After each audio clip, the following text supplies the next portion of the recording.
اس کو دیا گیا، وَأَدَّى الَّذِي عَلَيْهِ فِيهَا، اور پھر وہ ساری ذمہ داریاں پوری کی کہ جو اس منصب کے ضمن میں اس پر عائد ہوتی تھی۔ یہاں سوال پیدا ہوتا ہے، بڑا اہم اصول آتا ہے کہ ایک طرف ان کا تقوی، ان کی دینداری، ان کا زہد، ان کی بے نفسی، اس کے لیے تو حضرت عیسیٰ سے مشابہت دی جا رہی ہے، لیکن والی ہونے کے لیے یا گورنر بننے کے لیے کہا جا رہا ہے انک ضعیف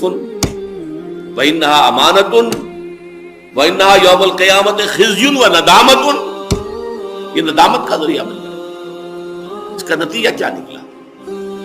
کہ حکومت اور انتظامی معاملات کے لیے محض تقوی ہی شے نہیں ہے بنیادی،